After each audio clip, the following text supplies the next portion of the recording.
Are you tired of seeing everybody posting their pictures on their fabulous cruise and wondering, is that something that you can do, or thinking to yourself that you can't afford it? Well, no more stress. Don't worry about it.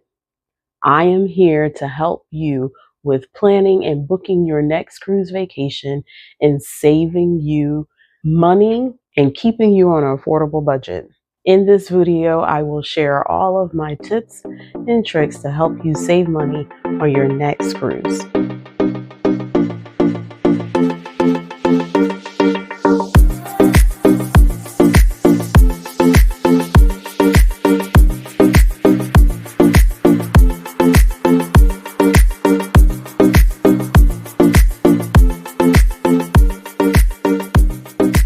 Hello, I'm Natasha with Alivia Shanell, the Bouget lifestyle, where we talk about everything affordable travel. So if you're looking for affordable tips and tricks with planning in the booking process, or you're looking for budget-friendly ways to help with that planning after you've booked the vacation, on how to get that affordable vacation outfits, your vacation hair, or even your vacation luggage, even packing tips, this is the channel for you. I'll go over all things affordable travel on a budget. So hit that subscribe button, like and comment. And if you're already subscribed, welcome back. So in today's video, we're going to talk about affordable tips to help you save money when you're trying to book a cruise. Tip number 1, book your cruise on board. So I know that sounds a little off because these are supposed to be tips and tricks on how to save for booking a cruise. But this tip is for once you're on your cruise for future cruises. But it's still a great tip to help you save. So what you do is once you're booked, even your first time, because of course you're going to love cruising so much, it's going to become addiction, just like the rest of us. So you are going to want to book again. So this tip here is great for helping you save on great fares in the future. I know probably while you are on your cruise, you may not know exactly when, the dates, or anything like that. So what you're doing is essentially locking in a rate, or just the features like onboard credit. Every cruise line is different on what they offer when you're doing a future cruise. So what you want to do is go in and speak to those representatives and let them know what you're interested in. If you don't know any dates or any cruise sailings that you would like to partake in at that time, then just pay for the deposit. So of course the deposit could be $100 per person. It depends on what they're offering on that day, but make sure that it's refundable. That way, if you decide that you're never going to go back, then at least you get your money back. So you really have nothing to lose, everything to gain. So they could be offering anywhere from $50 to even $600 in onboard credit for booking a future cruise, or it could be different amenities, upgrades. It just depends on what they're offering. So what you're going to do is you pay that future deposit, and then once you are ready to book or you have more information, then that will apply to your future cruise or credit. So the easiest thing to do is to pay the deposit, and then call your travel advisor once you get back and let them know that you have done so. If you used a travel advisor on the cruise that you currently were on, then your travel advisor would already be notified. They would let me know, assuming you take me, but they would let me know that you did go ahead and book a future cruise. That way I'm already aware of it and have all the details and information. But if you did not book with a travel advisor, I do advise once you do come back to go ahead and use a travel advisor. That way it's an easier transition with getting everything transferred over with your future credit. So that goes into tip number 2. Book on board and then transfer to a travel agent. So by doing this, it's an easier way, like I said, to help you, take that stress off of having to transition everything over. You just giving the travel agent your details, let the travel agent take care of everything from that point. But not only are you getting whatever was offered to you in that future cruise credit, but now you're actually getting whatever the travel agent has to offer as well, which most of us have a relationship with the cruise lines, and we can offer more amenities, more onboard credit. even a drink package, or maybe even a dining specialty night. So you always want to check with your travel advisor to confirm what things do they have that they can offer. There may even be group rates on that selling that you're trying to do already. And what that means is I may have 10 or 20 cabins already on that cruise that are offered at a lower rate that you do not see or get online. That's just the rate that was negotiated between myself and the cruise line. So you always want to check with a travel advisor just to see how much can you save, because truthfully, you'll probably 9 times out of 10 save even more by going with a travel agent than trying to book the cruise yourself directly through the cruise line. And what do you say? You have nothing to lose. So travel advisor is the way to go. Number 3, refer a friend promo.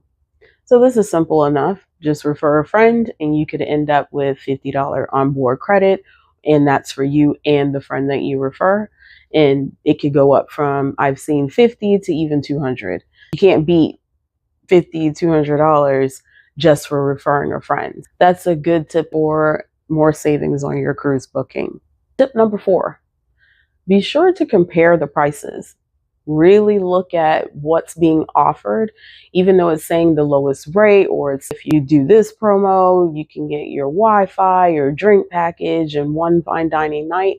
Make sure that that price that you're seeing, if it's truly the lowest price, and can you benefit from what they're offering. Sometimes you may find that they'll have, let's just say, the drink package, and maybe you're not a drinker. Or maybe it's not that you're not a drinker, but you have so many port days that you're not even going to enjoy or utilize the full benefit of the drink package. So if you're only going to be on the ship 2 days out of your 4-day cruise, then it may not make sense to pay for a certain package as being the lowest, and you're not even going to use that benefit. It may be cheaper to just use cash bar credit or saving up a certain amount just to put on the bar for the 2 days that you are going to drink, instead of paying for 4 days and you're only going to drink 2. So make sure that you compare exactly what's being offered and if it makes sense for you to go with that lower rate. Again, if you use a travel advisor, they can help you make that determination on what makes sense based off of your preference and how your lifestyle essentially is on a cruise, if it makes sense for you to do that package or just pay it separately and end up saving more. Tip number 5, bid for an upgrade. So this is one that I do a lot. I actually do this quite often, where really I'll book an interior or an ocean view, and then as it get closer to time to my selling date, then I'll go ahead and bid for those upgrades at a lower cost. So what you want to do, go with the lowest category that you are willing to actually take, where you're okay with. So don't go all the way low and then end up not getting a bid, and now you're stuck on the bottom deck in an interior and you can't stand an interior. So I don't recommend doing that. But if you can take, the lowest category in an ocean view, or even if you do like interior, be comfortable with whatever you do choose as the lowest, knowing that you would be okay if you did not get a bid. But typically there's always a bid available. I've done interior and moved up to a balcony. I've done ocean and moved up to a balcony. I have not yet done a suite. The pricing just wasn't that great for me, but I've gone from interior to a balcony in maybe about $150 upgrade, when essentially it would have cost me $600 more to book that balcony room if I had done it during the booking. So that's a great way to save money, is to just book the lowest category and then closer to time upgrade. Tip number 6, check for price alerts. Check to see if those prices have dropped. This is another reason why you would go with a travel advisor, to let them do that and they can notify you if the price has dropped. What that means is that if you find that once you have booked and paid your deposit, and this is in between that phase, not after you've already paid your final payment, but in between the booking and the final payment, if the price can drop, we can call the cruise line and discuss that with them. And sometimes they will change the rate, or they'll give you the onboard credit for the difference. So that's something to keep in mind too, is to make sure that you're continuously checking those prices. You can just go on the website and do a mock reservation every month just to check and see, has that cruise price dropped?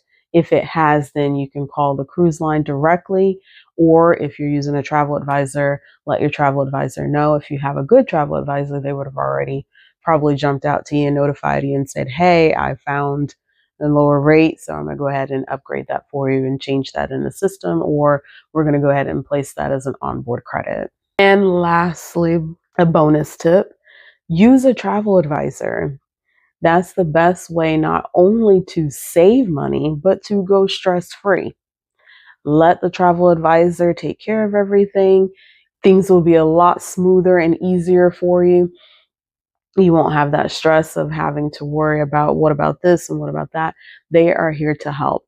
So give me a call, click that link below to set up a free 30-minute consultation, and I'll be more than happy to speak with you and find out exactly what it is that you like and plan that vacation that's uniquely you. If you like the content and would love to join the family, please hit that subscribe button. We'd love to have you. And for all those who have subscribed, I appreciate you. Make sure that you like, comment, and share with your bougie friends. Until next time, stay blessed, bags packed, and ready to go.